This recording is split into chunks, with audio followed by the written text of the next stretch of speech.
बिस्मिल्लाहिर्रहमानिर्रहीम नहमदुहु व नसल्ली अला रसूलिल करीम अम्मा बाद फ़अऊज़ु बिल्लाहि मिनश शैतानिर रजीम बिस्मिल्लाहिर्रहमानिर्रहीम। मैं सबसे पहले आप तमाम हज़रात को इस्लामिक वीडियो ऑफिशियल चैनल पर खुशामदीद कहता हूँ। और आप हज़रात के इल्म में है, मैंने आपको 2-3 दफ़ा पहले भी बताया है कि हमारा ये चैनल बनाने का मकसद सिर्फ़ और सिर्फ ये है कि हम आप तक अच्छी और इस्लामी जो तालीमात हैं वो आप तक पहुँचा सकें।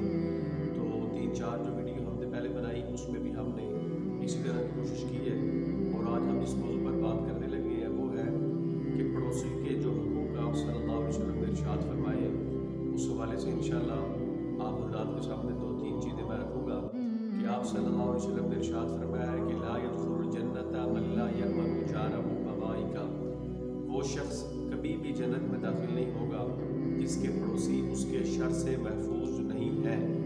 आप दोबारा सुन लें कि आप सल्लल्लाहु अलैहि वसल्लम ने इरशाद फरमाया कि वो शख्स जन्नत में दाखिल नहीं हो सकता कि जिसके पड़ोसी उसके शर से महफूज नहीं। तो आज हम देख लें कि हमारे जो पड़ोसी हैं कि वो हमारे शर से महफूज हैं कि हमारे शर से महफूज नहीं हैं। अगर वो हमारे शर से महफूज हैं तो वो आप सल्लल्लाहु अलैहि वसल्लम की जो हदीस है हम उस पर सही हैं। और अगर वो हमारे शर से महफूज नहीं है तो इस्लाम ने इरशाद फरमाया कि वो शख्स जन्नत में दाखिल हो ही नहीं सकता कि जिसका पड़ोसी उसके शर से महफूज नहीं है। इस तरह और बहुत सारी चीज़ों की किस्में हैं। तो इसी तरह पड़ोसियों की भी 3 किस्में हैं, जिसमें सबसे पहली किस्म है काफिर। जो है ना काफिर, वो सिर्फ उसका हक ये है कि वो पड़ोसी है, उसका सिर्फ इतना हक है।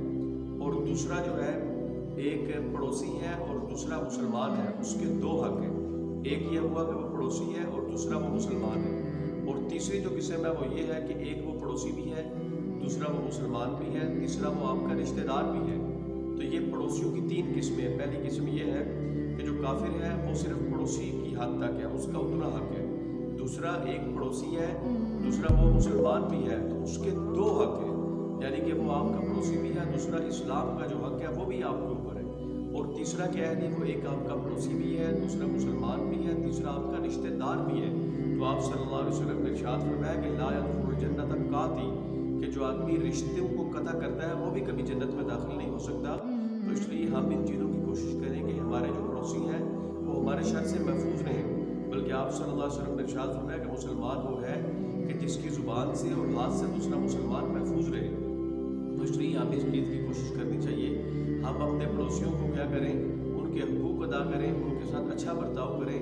तो हम जितनी भी नमाज़ें पढ़ते हैं, रोज़े रखते हैं, ज़कात देते हैं, सब कुछ जो है ना वो हुकूकुल्लाह है। और हुकूकुल इबाद के अंदर क्या है कि पड़ोसी जो है ना उसका हक भी हमने अदा करना है।